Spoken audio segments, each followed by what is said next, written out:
आज हमारी अंतिम कक्षा है। 4 कक्षाएं हम कर चुके हैं, तो ये वाली कक्षाएं थी, तो फिर कक्षा का थोड़ा सा पुनरावलोकन कर ले, हमने क्या क्या पढ़ा, फिर पिछला याद आ जाएगा, फिर आगे चलेंगे। तो हमारी इस सभी सत्रों का मुख्य उद्देश्य था, मुख्य लक्ष्य है ईश्वर की प्राप्ति, मोक्ष की प्राप्ति। बाकी हम अपना पूरा जीवन, जितने भी अपने लक्ष्यों को, जितने भी हम अपने कार्यों को पूरा करते हैं, वो हमारा मुख्य लक्ष्य नहीं है, वो हमारे जीवन की आवश्यकता है, वो भी करना है। ऐसा नहीं कि उसको छोड़कर केवल मुख्य लक्ष्य की तरफ देखें, यह भी अत्यंत आवश्यक है, लेकिन मुख्य लक्ष्य एक ही है।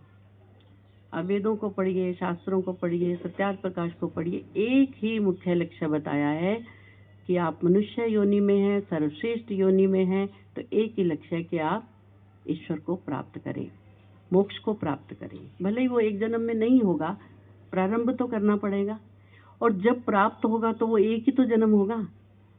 जब प्राप्त होगा अंतिम जन्म, तो एक ही तो जन्म होगा। लेकिन इस सांख्य दर्शन में भी कहा कि इसका कोई काल नहीं है, कोई ऐसा नियम नहीं है कि वो किस जन्म में प्राप्त होगा। हमें तो ये एक सिलेबस दे दिया गया हमारे ऋषि मुनियों ने कि सिलेबस को पूरा करो, जो जब पूरा कर लेगा उसे प्राप्त हो जाएगा, जो जितना समय लगाएगा वो उतना देरी से जाएगा। जितना जितना हम समय लगाते जाएंगे, जितना जितना हमारी अविद्याएं दग्ध बीज होती जाएंगी, उतना उतना हम आगे बढ़ते जाएंगे। तो प्रथम सत्र में हमने इस लक्ष्य को प्रकट किया था। दूसरी कक्षा में था कि ब्रह्म की जिज्ञासा, ब्रह्म को कौन जानना चाहता है? सब लोग जानना चाहते हैं क्या? चाहते ही नहीं। पहली बात चाहती नहीं, तो फिर प्राप्त क्या होगा? किसी हम और अन्य मत वाले व्यक्तियों को कहें कि आओ हम तुम्हें ईश्वर के बारे में बताएं, कहेंगे नहीं, हमें पता है सब। तो ब्रह्म की जिज्ञासा किसको होती है? उन्हें 4 लोग बताए थे। कौन, आप बताइए? हाँ, वियोगी, रोगी, वियोगी, भोगी। तो ये 3 तो वो हैं जो अत्यंत रोग से ग्रस्त हैं, असाध्य रोग से। तो उसकी भी जिज्ञासा ऐसी नहीं होती कि ईश्वर को जाने, लेकिन वो मजबूरी में ईश्वर की शरण में जरूर जाता है। जब सब रास्ते बंद हो गए कि हे प्रभु, अब मेरे मित्र को, मेरे पति को, मेरी पत्नी को, मेरे बच्चे को ठीक करो। और दूसरा है वियोगी। जब तक सब हमारी जोड़ियां सलामत हैं, हमारे बच्चे ठीक हैं, घर परिवार सब ठीक है, तो ठीक है, ईश्वर भी ठीक है, मान लेते हैं। सुबह यज्ञ कर लिया, संध्या कर ली, थोड़ा बहुत स्वाध्याय कर लिया, और क्या करें, हम गृहस्थी हैं, हम यही कर सकते हैं बस। लेकिन यही गृहस्थी जब परिवार में कुछ ऐसा एक दूसरे मनुष्य के साथ वियोग हो जाता है, तब यही गृहस्थी घंटों ईश्वर के साथ, कभी उसे अपमानजनक शब्दों में और कभी उसके प्रति समर्पित होकर बड़ा याद करते हैं कि प्रभु ये क्या किया, हमारे कैसे कर्म थे, सब लोग ठीक हैं और हम देखो, हमारा युवा पुत्र चला गया, हमारा पति चला गया। तब ईश्वर याद आता है। और तीसरा है भोगी। इसलिए हम रिपीट कर रहे हैं कि एक बात को एक बार हमें स्मरण नहीं रहता, तो उसको बार बार पढ़ेंगे तो कुछ बातें कम से कम आप लेकर जाएंगे। तीसरा है भोगी, जिसने पूरी समस्त समझ लीजिए पूरी सृष्टि के भोगों को भोग लिया। धन तो है, अब भोग क्या करे? अंबानी को आपने सुना है? अंबानी का नाम सुना होगा, उसका एक लेफ्ट हैंडर है, उसको सुना? नहीं पता? अभी कल की ही एक ये न्यूज आई है। अच्छा, आप लोगों में से अधिक ऐसी कोई इनकम टैक्स वाली बात नहीं, कि जो लोग 50 करोड़ से ऊपर हैं, हाथ उठाइए, जिनके पास चल और अचल संपत्ति 50 करोड़ है।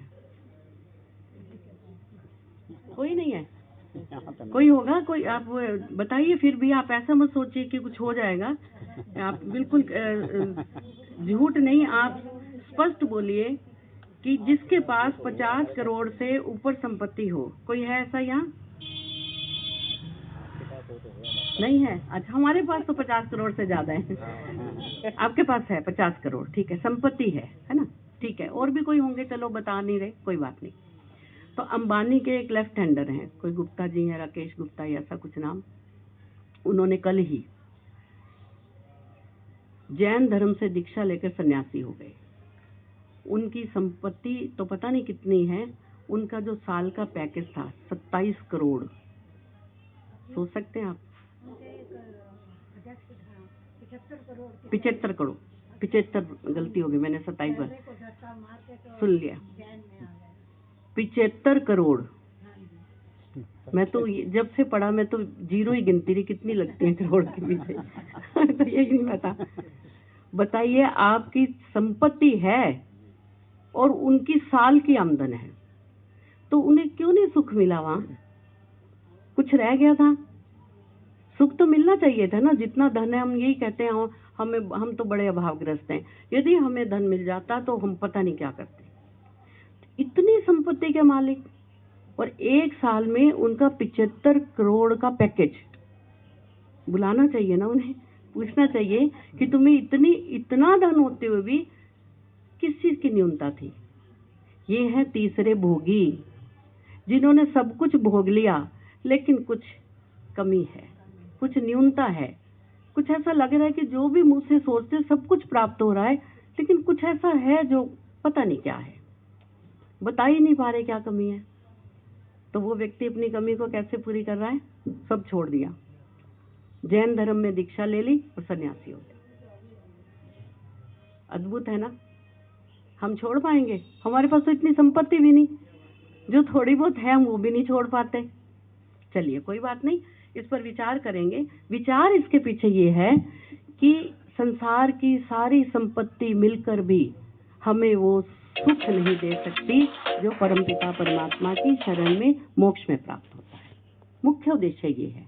बाकी किसी की संपत्ति का गिनना नहीं है। आप सोचिए कि हमसे संपत्ति पूछ ली, ना कोई ऐसा विचार है कि जो ज्यादा संपत्ति के मालिक हैं वो हमें दान दें, दक्षिणा दें, ऐसा कुछ नहीं। सिर्फ एक ये बात है कि कभी कभी थोड़े जो निर्धन लोग हैं उनके मन में विचार आता है कि हमारे पास धन नहीं है, हमने मनुष्य जीवन प्राप्त करके भी पूरा यौवन समाप्त कर दिया, हम इतने धन को इकट्ठा ही नहीं कर पाए। तो जिसने इकट्ठा किया उसका हाल देख लो, उसको भी लग रहा है कि नहीं मुझे कुछ और चाहिए। ये तो 3 थे जिज्ञासु, ये चौथे थे योगी। ये भोगी भोग कर उन्होंने अपने सभी पदार्थों को छोड़कर योग में पदार्पण कर लिया कि मुझे तो कुछ ऐसा चाहिए जो मैं सुख शांति से अपना शेष जीवन व्यतीत कर सकूं। ऐसे व्यक्ति तो दर्शन के योग्य है ना। चलिए अब हम अपने अपने जीवन को देख लेते हैं। फिर उसके बाद हमारा तीसरा सत्र था ईश्वर, जीव और प्रकृति। तो ईश्वर, जीव, प्रकृति के नाम से हमारा त्रैतवाद है। त्रैतवाद के संबंध में हमें अवश्य जानना चाहिए। यदि कोई ये जानता है कि ईश्वर क्या है, उसको मानता है ईश्वर कैसा है, और उसे प्रकृति का नहीं पता, तो ईश्वर का जानना अधूरा है। क्योंकि ईश्वर के गुणों को आप कैसे घटाएंगे? प्रकृति से तो घटाएंगे। ईश्वर सर्वशक्तिमान है। कहाँ सर्वशक्तिमान? ये प्रकृति है तभी तो सर्वशक्तिमान है। ईश्वर ने सृष्टि का निर्माण किया, ये सतुर स्तंभ ना होता तो ईश्वर भी ना कर पाता। तो सब कुछ जानने योग्य है, एक पक्ष नहीं, सब कुछ। ईश्वर को भी जानना है, प्रकृति को भी जानना है, और छोटे चेतन को भी जानना है, जो हम सब चेतन है ना। ये चेतन हमारे शरीर में किस प्रकार से कार्य करता है। तो हमारे एक कक्षा हमारी इस विषय में लगी थी। अब हमारी अंतिम कक्षा है, नहीं, जो कल शाम को कक्षा लगी थी मोक्ष शास्त्रों के विषय में। तो बहुत सारी धारणाएं हैं, हम अपना कोई विकल्प ढूंढ लेते हैं। कोई बीच का रास्ता है, कोई किसी की कोई संस्था से पत्रिका निकल रही है, वहां से विद्वानों के लेख हैं, या कोई और हमें पत्रिका मिल गई जो किसी ने भी लिख दी, हमने लिख दी, आपने लिख दी। भाई हम स्वाध्याय करते हैं, जब स्वाध्याय का नाम लिया जाता है तो सब कहते हैं हाँ हम स्वाध्याय करते हैं, हम वो पत्रिका पढ़ते हैं, हम किसी के प्रवचनों को सुनते हैं, हम कुछ ऐसे पुस्तकें पढ़ लेते हैं, भले ही पढ़िए उनको, लेकिन मुख्य उद्देश्य है हमें मोक्ष शास्त्रों से ही प्राप्त होगा। और मोक्ष शास्त्र क्या है? सबसे पहले तो वेद है, लेकिन वेदों तक यदि हमारी पहुंच नहीं है, हम संस्कृत नहीं जानते, तो फिर क्या आप प्रयत्न भी नहीं करेंगे? अवश्य करेंगे। वेद नहीं पढ़ पाते तो फिर दर्शन है, अभी दर्शनों का परिचय दिया। दर्शनों तक पहुंच नहीं है तो हमारे पास सत्यार्थ प्रकाश है। आज सुबह भी हम कक्षा में बात कर रहे थे, बहुत सारे विद्वानों ने तो मुझे ये कह दिया कि आप तो केवल सत्यार्थ प्रकाश का प्रचार करते हैं। मुझे स्वीकार है, ये दोष को या कुछ भी, मुझे तो ऐसा लगता है कि ऋषि दयानंद के संबंध में जो हम पूरे साल भर 1 या 2 दिवस मनाते हैं कि उनका ये बोध उत्सव है, ये उनका ये जन्मदिन है या ये है वो, और हम अपनी कक्षा में प्रतिदिन मनाते हैं, प्रतिदिन। और कभी कभी तो मुझे ऐसा लगता है कि सत्यार्थ प्रकाश को लेकर मैं चौक पे खड़े होकर सिर पे रख के नाचूं, लोग समझे कि इसमें क्या लिखा हुआ। ये हमारा ग्रंथ है जिसमें आपके जीवन का एक भी पक्ष ऐसा नहीं है जो छूता हो। आपके जीवन में कोई प्रश्न चिन्ह है, आप पुस्तक को खोलिए, आपको उसका जवाब मिल जाएगा। मोक्ष की भी चर्चा की गई है, मोक्ष के बाद हमारी आत्मा की क्या स्थिति होगी वो भी चर्चा की गई है। आप ये देखिए, ऋषि दयानंद ने लगभग 3000 शास्त्रों को पढ़कर इस ग्रंथ को लिखा। हम पढ़ सकते 3000 शास्त्र? हम उनसे बड़ी आयु के में तब भी नहीं पढ़ सके, रुचि नहीं है। पढ़ना चाहें पढ़ सकते हैं, रुचि नहीं है। रुचि नहीं है तो आप ये समझिए, यदि आपने सत्यार्थ प्रकाश को अपने जीवन में 10, 12, 20, 50 बार पढ़ लिया तो आपने 3000 शास्त्र पढ़ लिया। आप ऐसा विचार कीजिए। तो हमारे लिए ठीक है, वेद तो है ही, वेदों को तो कोई जुटला ही नहीं सकते, वेद तो स्वतः प्रमाण है, उसके लिए तो हम कोई प्रमाण नहीं दे सकते। लेकिन क्या प्रत्येक व्यक्ति की पहुंच है वेदों तक? वेद के 2-4 मंत्रों को हम विद्वानों से सुनते हैं, बस वही ठप हो जाता है काम। किन्हीं किन्हीं के तो घरों में भी वेद नहीं होंगे, वेदों के दर्शन ही नहीं किए, और दर्शन कर लिए तो जिल चढ़ाकर लाल कपड़े में लपेट कर एक तरफ रख दिए कि हमारे घर में है। बस इतना ही हमें अंदर से लगता है कि हमारे पास वेद है। तो यदि वेद आप नहीं पढ़ सकते, रखिए, उनको रखिए भी घर में, पढ़ने का प्रयास भी कीजिए विद्वानों की संगति से। आजकल कोरोना ने हमारा बहुत कुछ छीना, कोरोना ने हमारे समाज से, हमारे परिवारों से बहुत कुछ छीना है, लेकिन यदि आप देखें तो बहुत कुछ दिया है। कोरोना काल से ये सब ऑनलाइन क्लासेस चली हैं और बहुत लोगों ने घर बैठकर बहुत कुछ प्राप्त किया है। कई माताओं को, बहनों को कुछ नहीं पता था, लेकिन जब उन्हें ऑनलाइन क्लासेस का पता लगा तो बड़े बड़े हमारे विद्वानों की जो कक्षाएं चलती हैं उनमें उन्होंने प्रवेश लिया और बहुत कुछ पढ़ा। कोई संस्कृत पढ़ रहा है, कोई न्याय दर्शन पढ़ रहा है। तो ये हमारे लिए एक पक्ष था कोरोना का। एक बार तो हम सोचे कि हमसे बहुत कुछ बिछड़ा है और बहुत कुछ प्राप्त भी हुआ है। हम सब कुछ कर सकते हैं, वेद भी पढ़ सकते हैं, लेकिन यदि अभी तक वेदों तक आपकी पहुंच नहीं है तो आप दर्शन पढ़िए। दर्शनों तक पहुंच नहीं है तो सत्यार्थ प्रकाश पढ़िए। मैं तो आपको बार बार यही कहूंगी कि सत्यार्थ प्रकाश पढ़ें। यहां तक हमारी पिछली कक्षाओं की पुनरावृत्ति थी। अब हम आगे चलते हैं। अब जब हमें हमारा लक्ष्य पता लग गया, जैसे एक व्यक्ति बड़ा टिप टॉप होकर, अप टू डेट होकर एक बैग लेकर घर से निकल रहा है, पड़ोसी ने पूछा, भाई साहब कहाँ जा रहे हो? कहते कहीं तो पहुंचेंगे। और एक दूसरा व्यक्ति निकल रहा है, वो भी ऐसा ही निकल रहा है, जल्दी से, शीघ्रता से। उससे पूछा, भाई साहब कहाँ जा रहे हो? कहते मेरी ट्रेन है 7:15 में, पिंक सिटी पे जाना है और मुझे इस ट्रेन से फलानी जगह जाना है। अब बताओ किसका उद्देश्य ठीक है? जिसको पता है कि मुझे कहाँ जाना है। अब यदि हमें ये पता ही नहीं हमें कहाँ जाना है तो फिर तो हमें कोई भी कहीं भी हाँक कर ले जाएगा। हमारा पाया पक्का होना चाहिए। उद्देश्य तो हो हमारा कि हमें यही जाना है, इसी रास्ते पर जाना है, जो हमें विद्वानों ने रास्ता बताया हमें उसी पर चलना है, क्योंकि इसी पर चलकर हम उस लक्ष्य को पाएंगे। तो बिल्कुल सच्चा व्यक्ति कौन हुआ? जो बता रहा है कि मुझे इतने बजे ट्रेन पर चढ़ना है और ये ट्रेन यहाँ से चलती है और यहाँ पहुँचती है।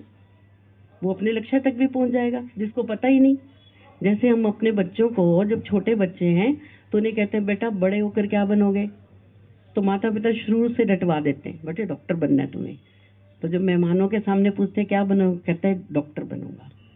तो शायद उसी दिशा में प्रयत्न करते करते शायद बन भी जाते हैं डॉक्टर।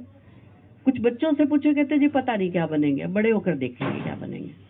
तो फिर उस दिशा में हमारा प्रयास नहीं रहता, माता पिता का भी प्रयास नहीं रहता। वो भी कहते हैं भी 10th पास कर ले, BA कर ले, फिर डिसीजन लेंगे हम। तो ऐसा नहीं कि बचपन से लक्ष्य जो निर्धारित कर दिया वो प्राप्ति हो जाता है, लेकिन एक बार माइंड में ये कॉन्सेप्ट क्लियर होता है कि बच्चे को हमने ये बनाना है। हम बच्चे तो नहीं है, हमारा अभी तक कॉन्सेप्ट क्लियर नहीं है हमने करना क्या है। हमने करना क्या अभी तक क्लियर नहीं है।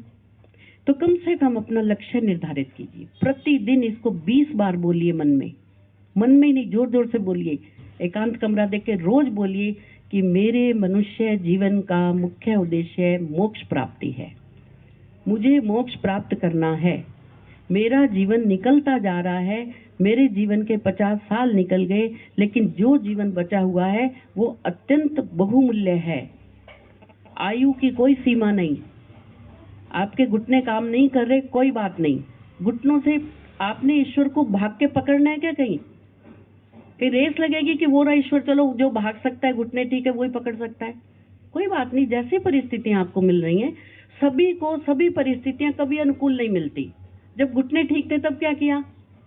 जब आंखें ठीक थी तब कुछ किया क्या?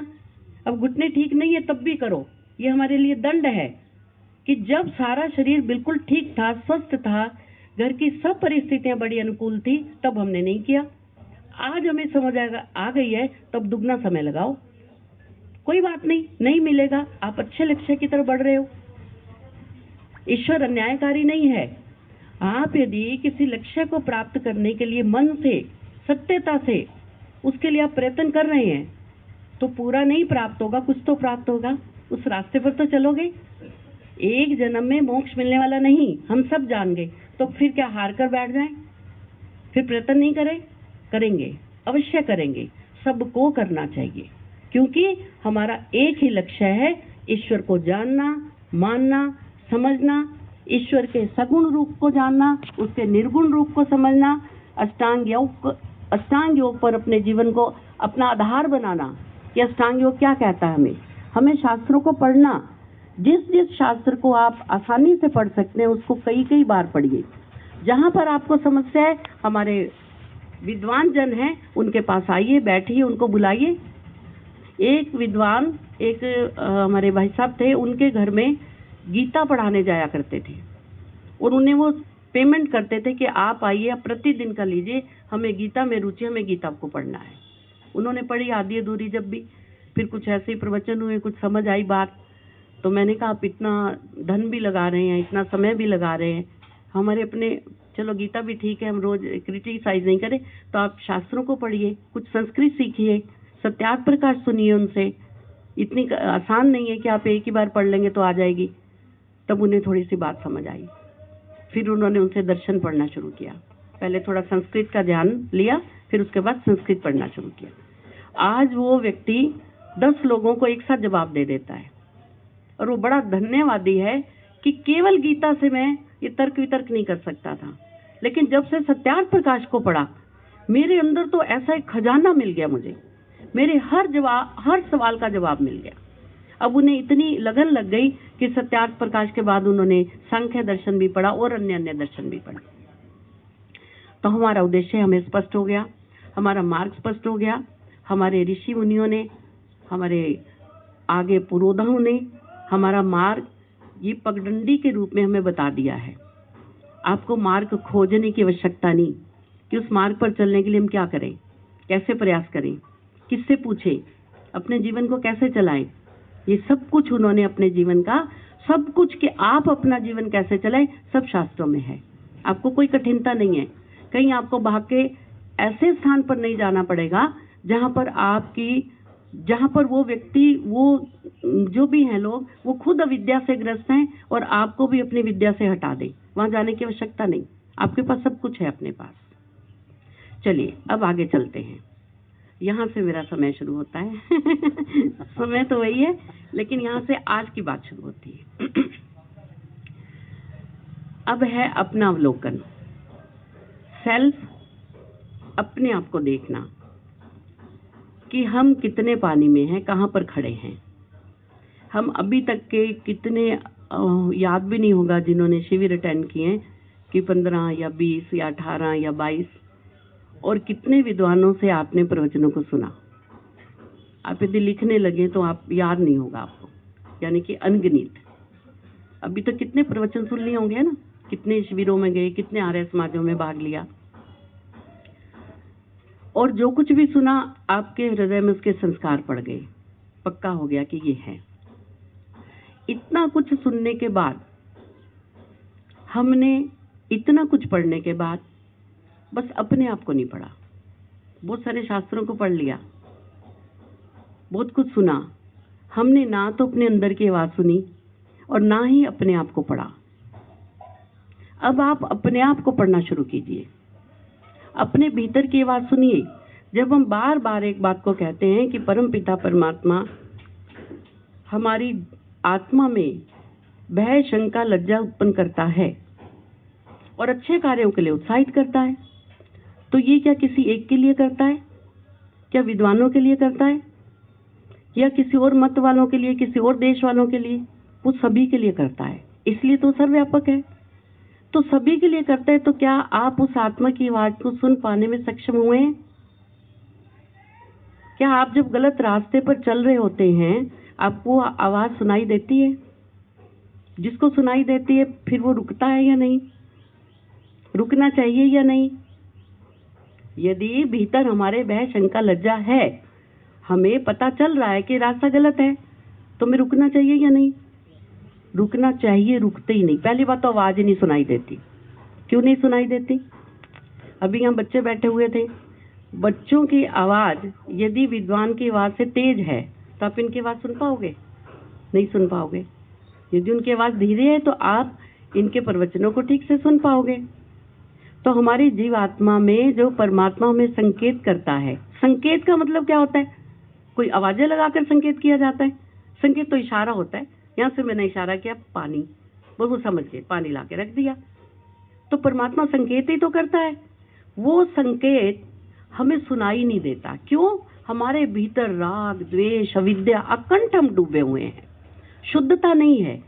जीवात्मा का जब हम नाम लेते हैं, जो आत्मा है वह शुद्ध है, बुद्ध है, बोधा है, अप्रतिसंक्रमणा है, चेतन है, हम ऐसा कहते हैं ना, ऐसा है भी। तो वो शुद्ध है नहीं, शुद्ध करनी पड़ती है। यदि शुद्ध होती तो फिर हम सभी मोक्ष मार्ग पर चल रहे होते। उसे शुद्ध कैसे करेंगे? ज्ञान के द्वारा। जब तक हम ज्ञान प्राप्त नहीं करेंगे तो जो भीतर भय, शंका, लज्जा परमात्मा का संकेत है वो नहीं सुन पाएंगे। हमारे भीतर तो ये अविद्या का इतना बोलबाला है, इतना शोर शराबा है अंदर, तो वो हम आत्मा की आवाज को नहीं सुन पाएंगे। ईश्वर तो अपना काम कर रहा है कि मैंने इस व्यक्ति को रोका, वो नहीं सुन पाएगा। उसको धैर्य रख के, मन को शांत करके, मौन होकर परमात्मा के ईश्वर प्रणिधान के द्वारा शास्त्रों को पढ़ के ज्ञान प्राप्त करके उसको जानना पड़ेगा कि मेरी आत्मा में क्या क्या दोष हैं। उन दोषों को हम कैसे निकालें? सुकरात का नाम सुना होगा। उनकी पत्नी से अक्सर झगड़ा रहता था। बड़े अच्छे व्यक्ति थे वो, ईश्वर को मानने वाले। खूब झगड़ा रहता, खूब लड़ाई रहती थी उनकी। तो किसी ने पूछा कि तुम इतने विद्वान हो, अपनी एक पत्नी को सेटिस्फाई नहीं कर सकते, क्यों लड़ाई करते हो? तो उन्होंने कहा कि जैसे मेरी पत्नी बोलती है वैसे ही सारे समाज के लोग मुझे पागल कहते हैं। सब कहते हैं कि तो आदमी पागल है, सारा दिन ईश्वर की कोई ना कोई बात करता रहता है। पत्नी भी कहती है देखो तुम्हें सब लोग पागल कह रहे हैं। तो फिर उससे पूछा कि तुम पागल हो? कहते हाँ मैं पागल हूँ, पागल सब लोग हैं, लेकिन मैं जानता हूँ कि मैं पागल हूँ, सब लोग जानते नहीं। सब लोग जानते नहीं हैं। कैसे पागल? पागल हम दोनों ही हैं। मैं तो ईश्वर के प्रेम में पागल हूँ और वो ईश्वर से बिछुड़कर पागल है। अब ये देख लो हम कौन से पागल हैं। हम कौन से पागल हैं? जब कोई व्यक्ति ईश्वर के रास्ते पर चलता है, ऋषि ने भी लिखा कि प्रथम तो उसे बहुत कठिनाइयों का सामना करना पड़ता है। लोग उसे अच्छा नहीं समझते, लेकिन उस अच्छे रास्ते पर चलते चलते चलते एक दिन ऐसा आता है कि जो लोग उसे अच्छा नहीं समझ रहे थे वो लोग भी धीरे धीरे उसके पीछे आना शुरू कर देते हैं। जब कुछ अपना उसका स्तर बढ़ता है, जब वो देखते हैं कि ये व्यक्ति ने, ये भी तो साधारण व्यक्ति था, सामान्य। अच्छा ऋषि के साथ क्या किया लोगों ने, बताओ ऋषि के साथ क्या किया? उसका जीवन हमारे सामने। और जितने भी विद्वानों की आप जीवनियों को पढ़ेंगे, बड़ी कठिनता से वो एक मुकाम को हासिल कर पाए हैं। आसान नहीं है, कुछ भी प्राप्त करना आसान नहीं है। जिसने प्राप्त करना ही नहीं उसके लिए तो सब आसान है। यदि आप किसी लक्ष्य को प्राप्त, अच्छा आप कोई मेडिकल में जाना चाहता है, कोई इंजीनियर बनना चाहता है, कोई वकील, कोई न्यायाधीश, कोई शॉर्टकट है क्या? कोई व्यक्ति ये कह दे कि मुझे न्यायाधीश बनना है, कोई शॉर्ट रास्ता बताओ, है क्या? नहीं है। उसके लिए आपको वैसे ही उन्हीं पुस्तकों को पढ़ना पड़ेगा, दिन रात एक करना पड़ेगा, आपको गाइडेंस लेनी पड़ेगी। आपके अंतर मन में ये प्रतिपल इच्छा जागृत रखोगे आप कि मुझे तो न्यायाधीश बनना है, मुझे पुलिस ऑफिसर बनना है, मुझे डॉक्टर बनना है। कोई शॉर्टकट है? नहीं है। लेकिन उन कार्यों को करने के लिए हम दिन रात एक कर देते हैं, लेकिन ईश्वर प्राप्ति के लिए क्या उतना प्रयास करते हैं? बोलिए, क्यों नहीं करते? क्योंकि डॉक्टर बनना, इंजीनियर बनना, वकील बनना, न्यायाधीश बनना, उनका हमें लाभ दिख रहा है, स्पष्ट दिखाई दे रहा है कि ये व्यक्ति, हमारा बच्चा एक डॉक्टर बन जाएगा या एक जो कुछ वो बनना चाहता है, उसके बाद उसकी ढेरों सैलरी आएगी। और इस तरफ लगता है कि ईश्वर को प्राप्त करके मिलेगा क्या? कुछ भी नहीं। ऐसा ही लगता है ना। ऋषि दयानंद ने इस लगने वाली बात को खत्म कर दिया। ऋषि दयानंद ने कि तुम्हें क्या लगता है वो सत्य नहीं है, मुझे क्या लगता है वो सत्य नहीं है, शास्त्र पढ़ो, जो शास्त्र कह रहे हैं वो सत्य है। यदि मोक्ष मार्ग और ईश्वर को प्राप्त करने से ही हमें दुखों से हम छूट सकते हैं और सुख को प्राप्त कर सकते हैं तो कर सकते हैं, उसमें कोई विकल्प नहीं। आप कहें कि नहीं हमें लगता है कि मोक्ष में पता नहीं मिलेगा या नहीं, ऐसा कुछ नहीं। ये आपके और हमारे लगने से कुछ नहीं। जिन शास्त्रों में जो कुछ लिखा है, देखिए वो शास्त्र को एक व्यक्ति के लिए तो नहीं लिखे, हम चंद लोगों के लिए नहीं लिखे, मानव मात्र के लिए है। जो मनुष्य उन शास्त्रों को पढ़ के आगे बढ़ेगा उसके लिए रास्ता परमपिता परमात्मा स्वयं प्रशस्त करेंगे। और जो आगे नहीं बढ़ना चाहता वो स्वतंत्र है, जो आपकी इच्छा आप करो। परमात्मा आपका हाथ पकड़ के नहीं ले जाएगा, पहले आपकी इच्छा और उस इच्छा के लिए किया गया प्रयास, फिर परमात्मा आपको बताता है बिल्कुल ठीक कर रहे हो, अब मैं तुम्हारे साथ हूँ। अब जो भी आपके मार्ग में विघ्न बाधाएं आएंगी उनको दूर करने का अब ऐसा सोचो कि फिर परमात्मा आपका ठेका ले लेता है। क्या चिंता मत करो, आप अच्छा कार्य करो। अब आपके रास्ते में जो भी दुख तकलीफें आएंगी, ये नहीं कि ईश्वर ये कह देगा कि कोई दुख नहीं। यदि सब दुख ऐसे खत्म हो जाए फिर मोक्ष का क्या करना है? फिर तो जिस हम दुख रहित सुख को प्राप्त करना चाहते हैं वो हमारे अभी ईश्वर कह दे कि तुम्हारे रास्ते में कोई दुख नहीं आएगा, फिर हम कहेंगे ठीक है, मोक्ष की स्थिति भी ऐसी है, यहाँ भी यही है, फिर क्या करना इतना प्रयत्न करके? ऐसा नहीं, दुख तो आएंगे। जैसे हमने कर्म किए हुए हैं पूर्व में या इस जन्म में कर रहे हैं, उसका फल तो हम भोगेंगे। लेकिन फिर रिपीट कर रही हूँ कि ऋषि लिखते हैं कि साधक के मार्ग में एक पहाड़ जितना दुख, उसे कैसा लगता है? राई जितना दुख तो आएगा। दुखों से नहीं दुखों से बचने के लिए तो मोक्ष जा रहे हैं। दुखों से बचने के लिए तो हमने एक निर्णय लिया कि हमें मोक्ष प्राप्ति के लिए प्रयास करना चाहिए। तो अब हम अपना इंस्पेक्शन करेंगे, सेल्फ इंस्पेक्शन। जैसे एक किसी भी बोतल पर लिखा होता है टेस्टेड ओके, हम सब ने अपने आप लिख लिया टेस्टेड ओके, हम बिल्कुल ठीक है। क्या ठीक है? क्या ठीक है हम? लेकिन हम टेस्टेड बिल्कुल सही हैं, हम में कोई दोष नहीं, ऐसा हम समझते हैं, और दूसरे में सारे के सारे दोष हैं। यदि हमें अपने मार्ग पर आगे बढ़ना है, सबसे पहले अपने दोषों को देखिए। जैसे जैसे आपके दोष दूर होते जाएंगे आपको इतना आनंद आएगा। ये मैं जो भी यहाँ पर बोलती हूँ वो मुझे नहीं पता ठीक है या गलत, मेरा वो अपना व्यक्तिगत अनुभव है। यदि मैं अपने जीवन को बदल सकती हूँ तो आप सब मेरे से ज्यादा बुद्धिमान हैं। सब बुद्धिमान है, सब विद्वान है, विदुषियां हैं। आप वो कार्य जो मैंने 15 साल में किया आप उसको 5 साल में कर लेंगे। मुझे बहुत क्रोध आता था, बहुत अत्यधिक, और हर वक्त लगता था कि मेरे विपरीत कोई काम ना हो। मुझे अच्छा नहीं लगता कि ये जरा सा भी कपड़ा हिला हुआ है बिल्कुल ठीक हो। अब घर में तो ऐसा नहीं होता, बहुत क्रोध आता था। और जब से साधना में आए अब और क्रोध आता है कि मुझे क्रोध क्यों नहीं आता। वो क्रोध कहाँ चला गया? बड़ी बड़ी बातें घर में होती हैं, चाहकर भी क्रोध नहीं कर पाते, मन ही नहीं करता कि हाँ किसी को कुछ कहें। लगता कि ठीक है वो उनका जीवन है, हमारा जीवन अलग है।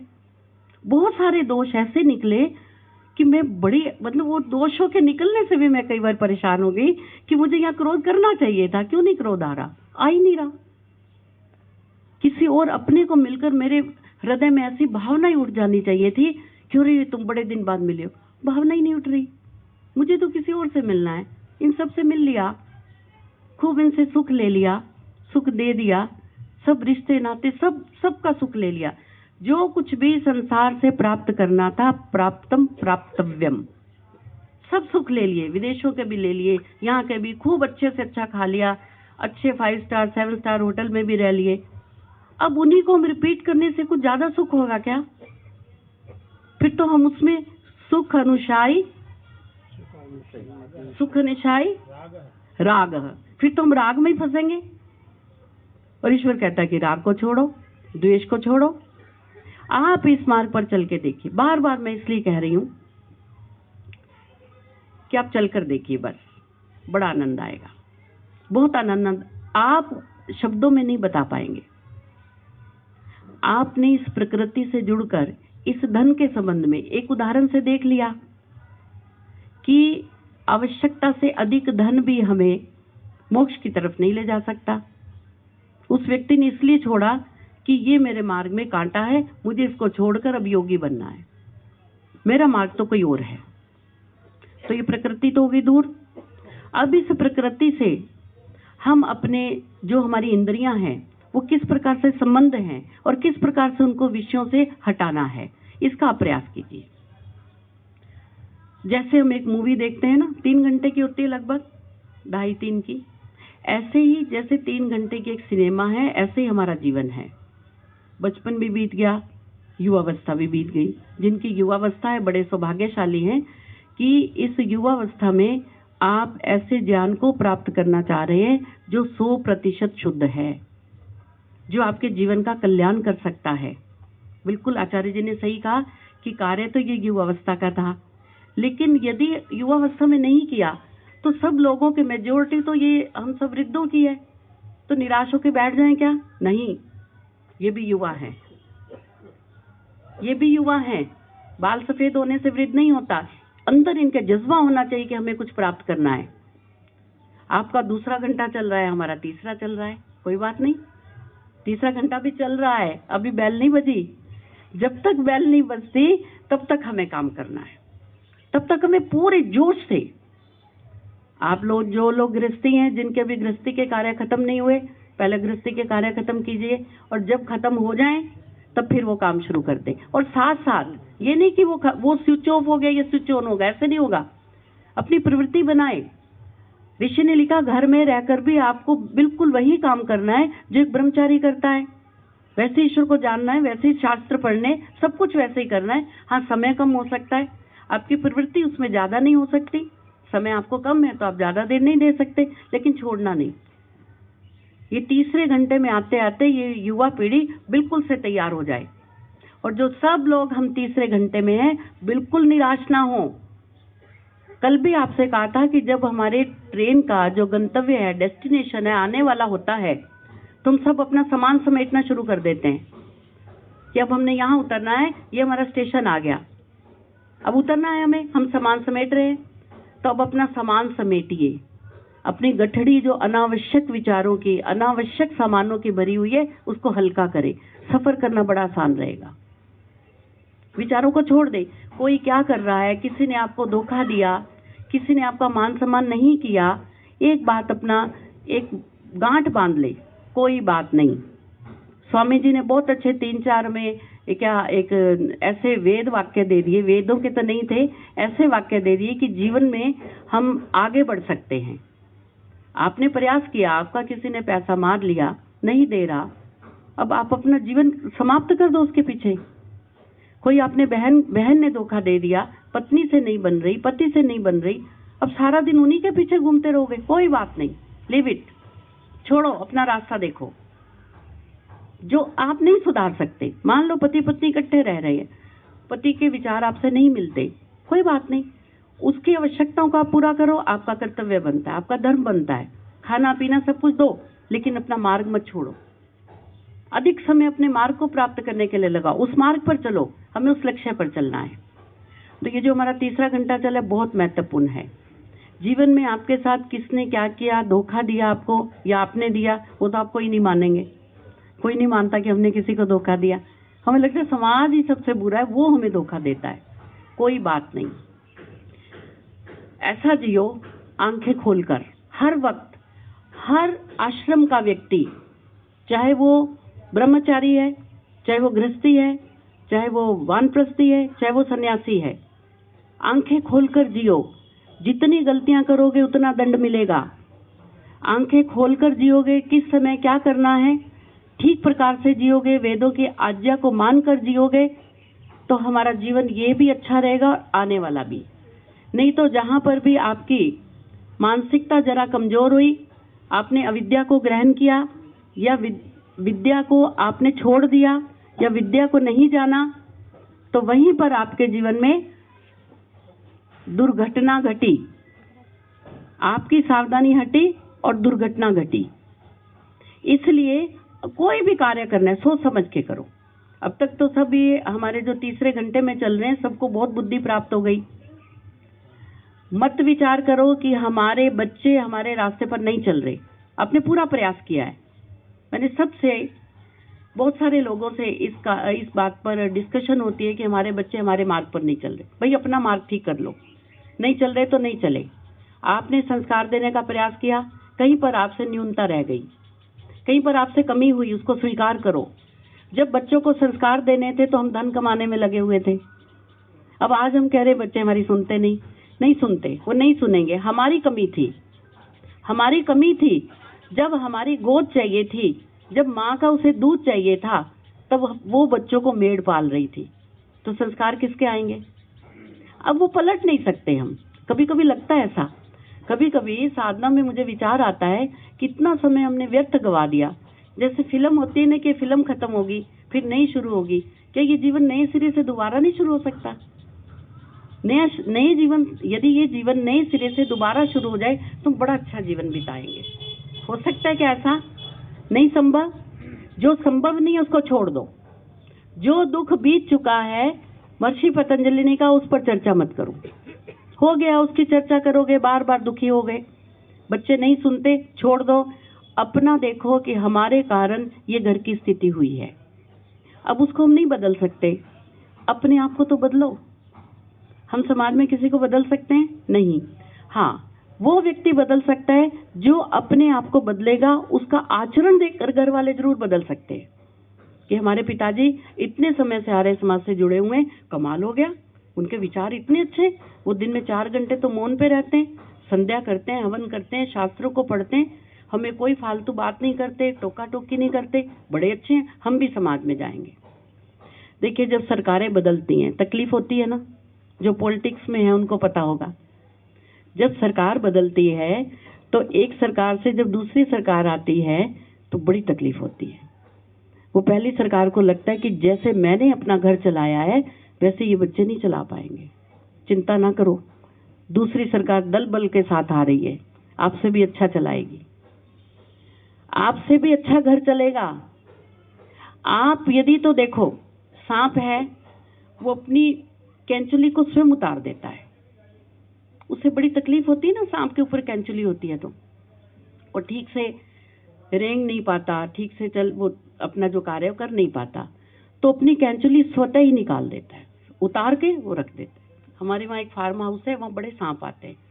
तो बेटा कहने लगा, मम्मी वहाँ पे रोज 5-7 कैंचुलियाँ पड़ी होती हैं। ये कैंचुली समझते हो ना, इसकी स्किन जो है सांप की। तो चलो ये तो शुक्र है हम वैदिक सिद्धांतों को मानने वाले हैं। किसी पंडित को पता लगे तो वो कहते हैं कि इस कैंचुली को डिब्बे में डाल के अपने लॉकर में रखो, खूब धन आएगा। उन्होंने इसका भी कोई ना कोई तोड़ निकाल लिया है, तो चलिए वो बात अलग है। तो वो कैंचुली अपनी सांप अपनी कैंचुली को उतार कर बड़ा प्रसन्न हो जाता है, अब मैं ठीक हूँ, अब मेरी नई स्किन आएगी। आप भी उतार दीजिए, आप उतार दीजिए जो कैंचुली ओढ़ी हुई है कि ये हमारा आधिपत्य है घर में, ये हमारी फैक्ट्री है, ये हमारे बिना नहीं चलेगी। आप दूर से देखिए, गाइडेंस दीजिए बच्चों को, बताइए कि बेटा मैं हूँ, मेरी आवश्यकता है तो मैं तुम्हें बताऊंगा, मुझे सारा जीवन बहुत अनुभव है इस काम का, तुम पूछना चाहते हो तो मैं निःशुल्क तुम्हें गाइडेंस दूंगा, तुम्हें लाभ मिलेगा उससे। मेरे से बढ़ के इस बात को और कोई नहीं जानता। बच्चा नहीं पूछ रहा है तो कोई बात नहीं, वो कहीं बाहर से कोई हेल्प ले रहा होगा, क्यों दुखी होते हो? जितना प्रयत्न आप उस सीट पर बैठकर जकड़े बैठे हो, जब तक आप उस गद्दी को नहीं छोड़ोगे आप इस रास्ते पर नहीं चल सकते, कभी नहीं चल पाओगे। इसलिए अब दूसरी सरकार आ गई है, आराम से एक्सेप्ट कर लो उसको। अब आपके पुत्र अब पैरों पे खड़े हैं, पुत्र वधुएं आ गई हैं। अब आप बार बार उनमें हस्तक्षेप मत करो, वो अपना जीवन अच्छा आप अपना जीवन याद कर लो। जब आपने अपने से पूर्व सरकार को रिटायर किया था तब क्या हुआ था? यही कुछ हुआ था। जब हमने अपनी जो हमसे बड़े थे, जब उनका स्थान हमने ले लिया था, तब हमारे मन में भी तो ये भावनाएं थी, उनके मन में भी यही भावनाएं थी कि घर कैसे चलेगा। तो क्या आपने अच्छा नहीं चलाया घर? बहुत अच्छा चलाया। तो इसलिए ये सबके मन में एक भावना रहती है कि हमारे बच्चे कभी बड़े नहीं होंगे। जब तक हम जीवित हैं बड़े होंगे क्या? एक 90 साल का पिता और एक उसका पुत्र 70 साल का, उसकी खूब सेवा कर रहा था। हमारे नोन में थे कोई 70 साल का पुत्र और 90 साल का पिता। वो 70 साल का पुत्र उसके पांव दबा रहा था, उसको सहारे से उठा रहा था, उसको खाना खिलाता था अपने हाथ से। तुमने उनको कहा, भाई साहब आप खुद इतने वृद्ध हो गए 70 साल के, आप कैसे अपने पिता की सेवा कर रहे हैं? कहते नहीं, जब तक मेरा पिता है मैं बच्चा हूँ, मेरा पिता मेरा संरक्षक है। मुझे ऐसा लगता है कि ये मेरा वही पिता है जिसकी गोद में मैं खेल रहा हूँ। यदि ऐसी भावना हमारे बच्चों के मन में नहीं है तो क्या आप डाल देंगे क्या? फेसबुक पर रोज इतनी कहानियां आती हैं, सब पढ़ते हैं फिर आगे चल पड़ते हैं। किसी के मन में कितना प्रभाव पड़ता है? आप मत उनको बदलने की कोशिश कीजिए, अपने आप को बदल लें, बहुत आनंद आएगा। आप जितना प्रयास उनको बदलने का कर रहे हैं उससे आधा प्रयास भी अपने आप को बदलने का कर ले तो बहुत आनंद आएगा। जैसा पुरुषों के लिए वैसा ही महिलाओं के लिए। महिलाएं भी किचन नहीं छोड़ती, उनको लगता है बहुओं को कुछ नहीं आता, हम बना के देंगे। जहां आपकी आवश्यकता है जाइए, नहीं तो पूरा दिन आपके पास कम काम है क्या? ये काम आप जीवन में नहीं पूरा कर सकते। सिर्फ इस जन्म में तो आप खाता खोल रहे हैं कि कुछ कुछ उसमें जमा करवा ले, वो भी एज इट इज नहीं मिलेगा। आचार्य जी ने बहुत अच्छी बात की, जो कुछ हम कर रहे हैं एज इट इज नहीं मिलेगा, इसके अतिरिक्त भी तो हम कर्म कर रहे हैं। उन कर्मों के आधार पर यदि हमारे हाथ में कुछ और हो गया तो, और सिर पे पल्लू हो गया तो, यदि सिर पे काला कपड़ा आ गया और हाथ में कुछ और हो गया तो क्या करोगे? इसलिए यही जन्म, यही समय सर्वश्रेष्ठ है। हम अगले जन्म का नहीं जानते हमारे साथ क्या होगा। इस जन्म में जैसे भी आप आधे अधूरे हो, कोई रोगग्रस्त है, किसी के घुटने ठीक नहीं, किसी की आंखें ठीक नहीं, कोई बात नहीं, मनुष्य तो हो, वैदिक सिद्धांतों को मानने वाले तो हो, ये पर्याप्त है। ये हमारे लिए बहुत सर्वश्रेष्ठ है। हम भले ही लंगड़े लंगड़े भाग ले तब भी हमारे पास क्या है? वेदों का ज्ञान, जो सबके पास नहीं है। इसको कौन समझ सकता है? कौन समझेगा इसको? यदि आप मुट्ठी भर लोग नहीं समझेंगे तो क्या चाइना वाले पढ़ेंगे क्या? कौन पढ़ेगा इसको? ये आपके सिर पे ऋण है जो अभी आपको यज्ञोपवीत दिलवाया, उसका तात्पर्य क्या है? यज्ञोपवीत कभी मत उतारना, जो नहीं पहनते वो भी पहनिए। ऋषि का ऋण भी उतारिए, ईश्वर का ऋण भी उतारिए। कैसे उतारना? ईश्वर की आज्ञा का पालन करके, ऋषि के शास्त्रों को पढ़ के। विचार कीजिए थोड़ा। आप सभी जानते, मैं कोई नई बात नहीं करी। कुछ नई बात लग रही है आपको? सबको पता होगा, हाँ हमने तो सुना हुआ है, हमें पता है यज्ञोपवीत क्यों पहनते हैं, हमें मोक्ष के बारे में भी पता है, हमें ये भी पता है किचन छोड़ देनी चाहिए, ये भी पता है गद्दी छोड़ देनी चाहिए, पर छोड़ेंगे नहीं।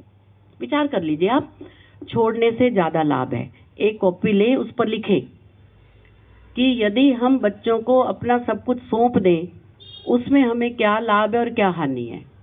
लिख ले आप, 20 बार लिखे, लाभ भी लिख ले और हानि भी, रोज पढ़ा करें। एक दिन आपकी वृत्ति, आपको भीतर से आवाज आएगी कि सौंप देना चाहिए, उसमें हमें लाभ है, हमारे लिए बहुत सारे काम है, हमें वो काम करने चाहिए। बात ठीक है? तो अपने जीवन में बहुत अच्छे प्रकार से हमें जीना है।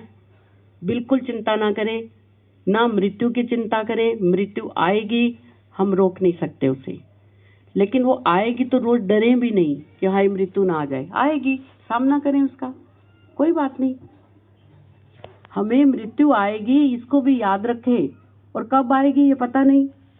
जब तक नहीं आती है तब तक हम अपना काम करें। जब ट्रेन अपने डेस्टिनेशन तक पहुंचेगी उससे पहले हम अपना सामान समेटे। हमें आज आप विचार करें, हमें पता लग गया, स्वप्न आया और हमें पता लग गया हमारे पास 6 महीने हैं, सबके पास 6 महीने हैं, 6 महीने के बाद हम सब खत्म। बहुत कड़वी बात है, विचार कर ले, कल्पना कर ले। तो 6 महीने में आप क्या करेंगे ये बताओ? क्या करेंगे?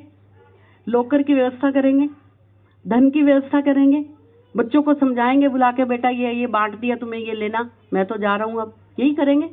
फिर भी आपके पास पर्याप्त समय बच गया। आप ये सोचे मैंने सब बांट दिया, कुछ कर लिया, जो भी कर दिया, अब जो समय बचा है वो आप सोचे बस 6 महीने ही है हमारे पास। 6 महीने में दिन रात एक कर दे। एक हम छोटा सा उदाहरण देते हैं कि जब बच्चे एग्जाम देते हैं उनके पास 3 घंटे होते हैं। तो जब हम परीक्षा दे रहे हैं तो कई बार ऐसा होता है कि परीक्षा पत्र पढ़ते हैं तो हमें कुछ समझ ही नहीं आ रहा करे क्या। तो बच्चे पहला प्रश्न, जैसे एमए में हमारे 10 प्रश्न होते थे, 10 में से 1 करना होता था। हमें 10 के 10 आते थे, थोड़े थोड़े आते थे, और एक प्रश्न 100 नंबर का था। तो नंबर तो ऐसे नहीं मिलेंगे, ऊपर निर्देश दिए कि 1 प्रश्न करना आपको, 100 नंबर का था। पहला शुरू किया, 3-4 पेज लिखे, वो आगे आ ही नहीं रहा। फिर हमने कहा ये तो नहीं, अब दूसरा करते हैं।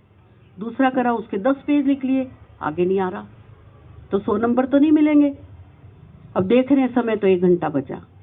1 घंटे में कुछ ऐसा हुआ कि इस विषय पर हम लिख सकते हैं। फटाफट लिखना शुरू किया। घर में माताजी दुखी हैं, किसी की मृत्यु भी हो गई, तब भी उस बालक के मन में, विद्यार्थी के मन में कोई भावना नहीं। उसको ये लग रहा है कि मेरे पास 1 घंटा बचा है, उसमें मैंने 100 नंबर की परीक्षा को पास करना है, नहीं तो मैं फेल हो जाऊंगा। अब वो 1 घंटे में फटाफट लिखना शुरू कर दिया उसने। विचार आते गए, लिखता गया और अच्छे नंबरों से पास हुआ। हमारे पास 1 घंटा बचा है। विचार कर ले, ये 1 घंटा बचा है, इसको व्यर्थ ना गंवाए। हमने 2 घंटे व्यर्थ कर दिए। इस 1 घंटे में बहुत तन्मय होकर प्रातः काल से लेकर रात्रि काल तक, यदि आपको दिनचर्या का नहीं समझ आ रहा है तो विद्वानों से पूछिए, अच्छी कक्षाओं में जुड़िए। जिन विद्वानों का अपना उद्देश्य मोक्ष प्राप्ति है उन विद्वानों से जुड़िए, नहीं तो फिर भटक जाओगे। हम इस जीवन में सारे शास्त्रों को नहीं पढ़ सकते। लिख लीजिए, ज्ञान का अथाह समुद्र है, उस समुद्र में हम गोता नहीं लगा सकते। निश्चित कर लीजिए कि हम अपने जीवन में ये पढ़ेंगे।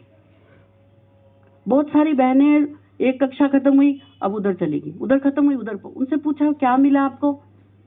आप टिक जाइए, यहां से छोड़ के कहीं और जाएंगे, वहां भी यही कुछ होगा। न्याय दर्शन पढ़ेंगे, न्याय दर्शन पढ़ लिया, वो पढ़ना है, भीतर क्या गया? नारद और सनत कुमार की बात को सदा याद रखे कि बहुश्रुता से कोई लाभ नहीं। थोड़ा सुने, जो भीतर जाए, जो आचरण में परिवर्तित हो, हमारा आचरण बदले, जो पता लगे कि हाँ अब हम। एक हमारी कक्षा में एक बहन थी, उनकी सास बहू की नहीं बनती थी, बहुत कलेश रहता था। तो मैं तो चाहती थी कि जो मैं पढ़ा रही हूँ उस संबंध में तुम प्रश्न करो। वो कक्षा के बाद प्रश्न ये करती थी कि मेरी बस ऐसा हमारी बनती नहीं, हम क्या करें, ये तो मर ही जाए, ये तो ये हो जाए, वो हो जाए। अब ये तो मैंने कहा मुझसे तो अपनी इतनी व्यक्तिगत बातें मत किया करो, क्योंकि मैं तो तुम्हारा दोष निकाल लूंगी, वो तुम्हें अच्छा नहीं लगेगा। तो क्या लगी, नहीं बताओ, मैं चाहती हूँ, क्या करूँ मैं? तो मैंने कहा कोई बात नहीं, तुम खाना वाना देती हो उनको? कहते हाँ, बस मैं तो बेटी के हाथ भिजवा देती हूँ, 3 रोटी खाती हैं, 4 दे देती हूँ। हम नहीं बैठते उनके पास। भी क्यों नहीं बैठते तुम? तो तुम्हारे पति? कहते वो बहुत अच्छे हैं। तो मैंने कहा पति की जन्मदात्री कौन है? मतलब पति अच्छे हैं, जिसने उसको जन्म दिया वो बुरी है। फिर उसे थोड़ा थोड़ा समझाया कि कोई बात नहीं, तुम उनके पास बैठ के भोजन कर लिया करो, मत बोलो, भोजन कर लिया करो। चलो भोजन करने लगी। मैंने कहा कभी कभी सिर में तेल लगा दिया करो, कभी उनको बोला करो मेरे सिर में तेल लगाओ। कहते हम नहीं कर सकते, हम तो 20 साल से उनसे बोले नहीं। वो कहेंगी तुम्हें कोई स्वार्थ होगा जो तुम हमारे पास बैठे हो। लेकिन उस बेटी ने की एक बड़ी महानता थी कि वो बात को समझ गई। अब आज वही सास बहू है, वो अपनी सासू के सामने कहती है कि माता जी मैंने आपके मरने की बड़ी प्रार्थना की, अब फिर भी नहीं मरे, और अब मैं ये प्रार्थना करती हूँ कि आपको कुछ हो ना। अब उनमें इतना प्रेम हो गया आपस में कि वो जो कक्षा सुनती हैं वो अपनी पूरे माइक पे लगाकर उनको भी सुनाती है। दोनों बड़ी प्रसन्न है, बड़े आनंद में। तो ये शास्त्र हमें हमारा चहुमुखी विकास करते हैं। ये शास्त्र केवल ये नहीं कहते कि चलो मोक्ष में बाकी सबको छोड़ो, बुरा कहो, सब जो कुछ आदतें हैं वो ऐसे ही रखो, नहीं। ये हमें जिस रास्ते पर ले जाते हैं उसमें आपका चहुमुखी विकास होता है। आपको बहुत अच्छे अच्छे विचार आएंगे परमात्मा के, जब आप उनके साथ जुड़ोगे बहुत अच्छे विचार आएंगे। आपको लगेगा कि नहीं, जो ईश्वर हमें प्रेरणा दे रहा है हमें उस प्रेरणा को लेकर आगे बढ़ना है। कुछ अब बस 5 मिनट, हाँ, कुछ मैंने मुझे पता था, इतने दिन कक्षा की है, बहुत सारी बातें छूट गई थी, तो मैं लिख के ले आई थी कि इन पर आप विशेष बल दें। एक तो अपना खुद का अवलोकन प्रतिदिन किया करें, अपने दोष को बाहर लिख लें और उस पर काम करें कि इस दोष को हमने दूर करना है। आपकी कथनी और करने में अंतर नहीं होना चाहिए। यदि आप दूसरों को कोई उपदेश दे रहे हैं तो आपके जीवन में झलकना चाहिए, नहीं तो कोई लाभ नहीं। आप अपने मन से ये बात निकाल देवें कि सुनना ही पर्याप्त है, सुनने से ही हमें जो कुछ मिलना मिल जाएगा, ऐसा कभी नहीं होगा। सुनने के बाद उसका मनन, चिंतन, निधि ध्यान, फिर साक्षात्कार। तो प्रयत्न करें जो कुछ भी सुनते हैं वो आपके आचरण में आए। संशय रहित ज्ञान से सदा ही संशय बना रहता है। जिस चीज में आपको संशय है उस संशय को, उस त्रुटि को, उस दोष को, उस शंका को समाधान करें विद्वानों के पास। उस संशय को लेकर साथ साथ चलते ना जाए। पहले अपनी शंका का समाधान करें। शंका का समाधान नहीं है तो आप कुछ भी प्राप्त नहीं कर सकते। सारी परिस्थितियां कभी भी हमारे अनुकूल नहीं होंगी, कभी भी नहीं होंगी। आप ये सोचें कि बच्चों की शादियां हो जाए तब हम फ्री हैं, अरे फिर बच्चों के बच्चे हो जाएंगे। आज हमारे घुटनों का ऑपरेशन हो जाए फिर मैं बहुत बढ़िया हो जाऊंगा, फिर डॉक्टर कहते हैं कि आराम करो। आप कभी भी अनुकूल नहीं होंगी। जैसी परिस्थितियां, इन्हीं परिस्थितियों में आपको अपने लक्ष्य की तरफ चलना पड़ेगा। विश्वास रखें, ईश्वर में आस्तिक रहें। ईश्वर में विश्वास रखने से हमें लाभ है और हम बिना लाभ के कोई कार्य नहीं करते। तो हमें लाभ होगा यदि हम आस्तिक रहेंगे, ईश्वर में श्रद्धा करेंगे। आप यही रखें कि हम ईश्वर में श्रद्धा रखेंगे तो हमें उससे लाभ होगा, और बिना लाभ के हम काम नहीं करते, और वो लाभ आपको प्रत्यक्ष दिखाई भी देगा। यदि आपका जीवन बदल जाता है तो ये लाभ नहीं है क्या? है ना लाभ। और थोड़े से प्रयास से, ज्यादा प्रयास नहीं करना पड़ेगा। आप तन मन से उस तरफ चल के देखो, विचार करके देखो। फिर भी आपके मन में ऐसी भावना हो कि हमसे कोई गलती हो जाती है, त्रुटि हो जाती है, या त्रुटि नहीं भी है तब भी आप क्षमा याचना कर लें। इससे हमारे संबंध ठीक रहते हैं। भले ही ऐसा नहीं कि आप संबंधों को ठीक रखने के लिए क्षमा याचना करें, नहीं। आपने त्रुटि नहीं की, आपको क्षमा याचना करनी पड़ रही है। किस लिए? इसलिए कि हम अपनी साधना में ठीक प्रकार से ध्यान लगा पाए। हमने यदि साधना रत होकर ईश्वर को पाना है, ईश्वर की समीपता को अनुभव करना है, तो ये सब रिश्ते नातों से धीरे धीरे आपको हटना पड़ेगा। आप ये सोचे कि हम प्रकृति के साथ भी जुड़े रहें, ईश्वर के साथ भी जुड़े रहें, तो फिर वो तो जुड़े ही हुए हो, वो तो जुड़े ही हुए हो। कुछ कुछ तो ईश्वर के प्रति आप करते ही हैं, ऐसा नहीं। दंड के बिना कोई नहीं सुधरता। कोई सुधरता है क्या? हमारे यहाँ नियम बहुत बनाए जाते हैं लेकिन नियम लागू नहीं होते। ट्रैफिक कंट्रोल के कितने नियम हैं, आप पकड़े जाते हो, 100 रुपया देके छूट जाते हो। यदि आपको प्रॉपर दंड मिले, हमें प्रॉपर दंड मिले, तो फिर हम उस दंड से बचने के लिए उस रास्ते पर वो सभी कागज लेकर चलेंगे, हेलमेट पहन कर चलेंगे। ठीक है, ऐसे ही हम अपने जीवन में यदि कोई त्रुटि करते हैं तो उसका स्वयं दंड लें। ऐसा शास्त्रों में लिखा है ना कि हमें अपनी त्रुटियों पर स्वयं दंड लेना चाहिए। तो दंड लेने से, वो प्रायश्चित से तात्पर्य ये नहीं है कि उस दंड के लेने से आपको उसका फल नहीं मिलेगा, लेकिन वो दंड लेने से आप आगे कोई गलत कार्य करने से बच जाएंगे। आपको याद रहेगा, ऐसे हम कक्षा में कहते हैं, आपने ये दंड लिया, आपने ये कार्य किया, अब आप आज सारा दिन नमक नहीं खाओगे या आप सारा दिन भोजन नहीं करोगे।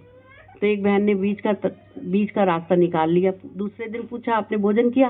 कहते नहीं जी, आपने मना किया था, हमने भोजन नहीं किया। तो फिर क्या खाया? कहते चावल और दाल खा लिया। ऐसा दंड नहीं लेना।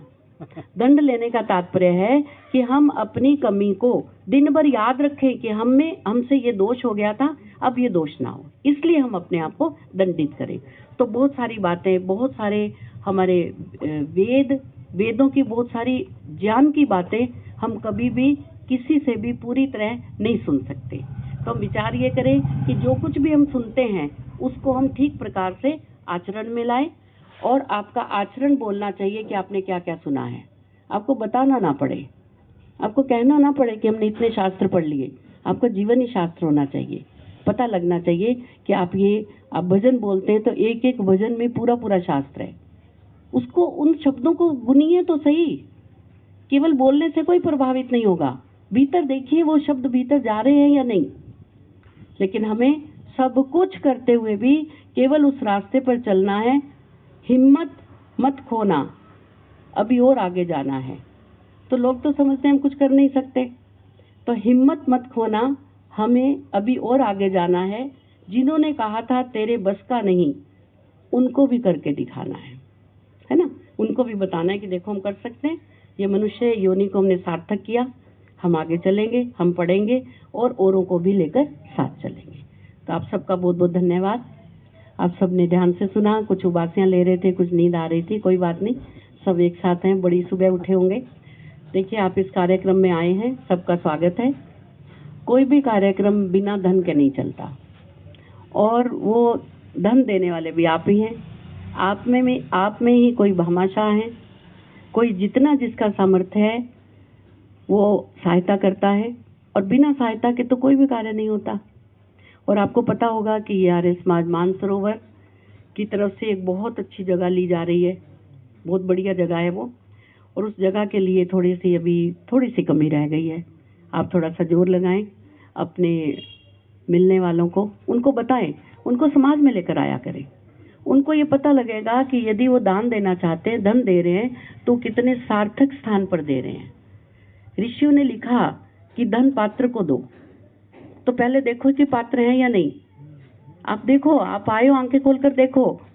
आप आज इतने लोग यहाँ बाहर बैठे हुए हैं, यदि आपको एक बहुत बढ़िया एसी हॉल मिल जाए तो कितना बढ़िया रहे। अभी तो एसी की आवश्यकता नहीं थी, मौसम बहुत अच्छा है। गर्मी में आप कैसे बैठ पाएंगे, पंखे चलेंगे, उसकी आवाज आएगी, है ना।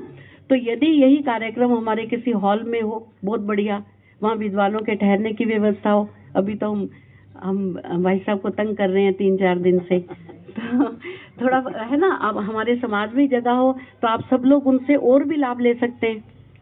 तो आप सभी लोग इस पर विचार कीजिए। जितना जिसका सामर्थ्य है, जितना जिसका सामर्थ्य है उससे थोड़ा सा ज्यादा, जितना सामर्थ्य है उससे थोड़ा सा ज्यादा इस संस्था को हमें आगे बढ़ाना है।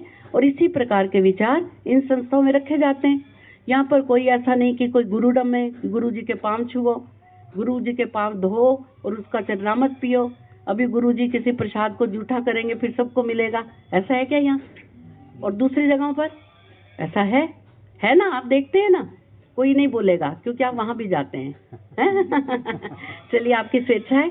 तो आप लोग देखिए कि ये संस्था जो है ये आर्य समाज पात्र है। तो आप पात्र को कहाँ ढूंढने जाएंगे? आपको तो पात्र मिला हुआ है। तो आप सभी लोग सहयोग करें। और बहुत बड़े बड़े हमारे ये अर्जुन साहब जी हैं, हमारे भाई साहब हैं, लाखों रुपया दान दिया इन्होंने। अब इन्होंने कमिटमेंट किया हुआ है, मुझे पता लगा 10 लाख रुपए का। अब तालियां बजाइए इनके लिए सभी। 10 लाख रुपया कोई कम नहीं होता। 10 लाख रुपया देने का इन्होंने वादा किया है। अभी जैसी व्यवस्था हो जाएगी ये दे देंगे। तो ऐसे ही आप लोग भी देखिए। एक बार ये जैनियों का प्रोग्राम हो रहा था, हमें ना धन मांगना नहीं आता। कल मैंने भाई साहब से भी कहा कि हमें निकालना नहीं आता जेब से। वो लोग बड़े शातिर है। वो लोग पता है क्या करते हैं, अच्छा जी यज्ञवेदी पर कौन बैठेगा, चलो कौन, वो लोग वो सोचे कि बहुत अच्छा बड़ा पुण्य का काम है, महाराज जी आए हैं, इनके सबसे पहले दर्शन कौन करेगा, उसको 10 लाख रुपया लगे। वो कहते ठीक है हम देंगे 10 लाख। देखो महाराज जी के दर्शन के 10 लाख रुपए। आपने देखे होंगे उनके कार्यक्रम, हमने तो फेसबुक पे, हाँ माला पहनाने महाराज जी को, तो कौन देगा? अच्छा इसके 5 लाख है, हाँ जी हम 5 लाख देंगे। ऐसा हमें बोलना ही नहीं आता। हमारे संस्था में ऐसा है नहीं कि आप लोगों को बेवकूफ बनाकर पैसा लिया जाए। यहाँ तो बिल्कुल स्पष्ट बात है, सत्य कि यहाँ पर कार्यक्रम होता है। मानसरोवर आर्य समाज का बहुत बड़ा नाम है। यहाँ के सभी सदस्य बड़े सहृदय हैं। सभी सदस्य तन मन धन से इस आर्य समाज के साथ जुड़े हुए हैं। तो जो लोग नहीं जुड़े हुए उनको भी जुड़ना चाहिए।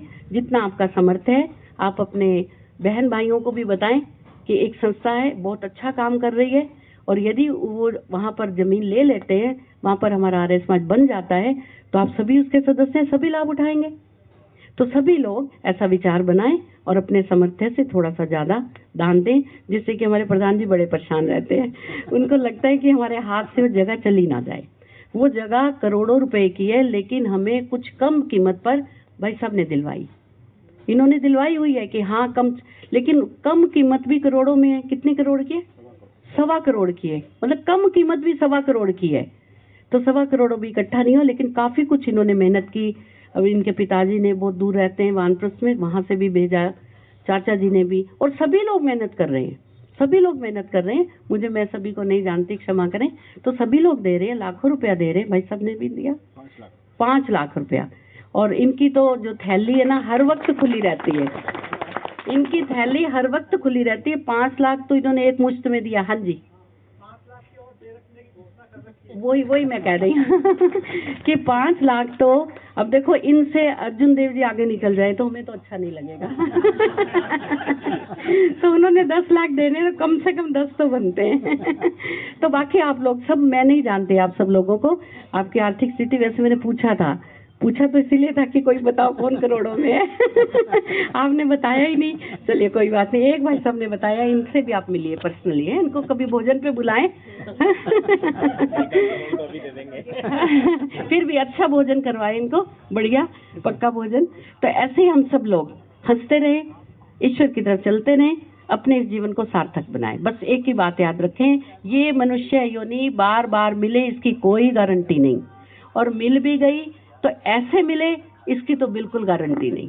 हमने इतने अच्छे कर्म नहीं किए कि हम फिर से वैदिक सिद्धांतों को मानने वाले माता पिता के पास आ जाए। होगा क्या ऐसा? डर लग रहा है, पता नहीं अगले जन्म में क्या होगा। इसलिए चाहते हैं कि ये जितना समय बचा हुआ है बस कर लें फटाफट। तो आप लोग मौन पर भी रहा करें। मौन से आपको अपने भीतर की आवाज सुनाई देगी। मौन का मतलब ऐसा नहीं, कई पति पत्नी कहते हैं हम अकेले रहते हैं, सारा दिन चुप है। अब इस आयु में तुम क्या बोलोगे बताओ? सारी लड़ाई झगड़े तो कर बैठे। कुछ बोलना नहीं है, वो उसको मौन नहीं कहते। वो मौन नहीं है। मौन का मतलब है चिंतन करना, चुप रहकर ईश्वर के साथ जुड़ना, ईश्वर की आज्ञा का पालन करना, उसके गुणों का चिंतन करना। तो मौन रहें। मौन में रहेंगे तो आपको ये भी विचार आएगा कि आर्य समाज मानसरोवर को हमें बहुत ऊंचाइयों तक ले जाना है ना। तो बहुत बहुत धन्यवाद आप सबका। आप सबने सुना। ओम नमस्ते जी।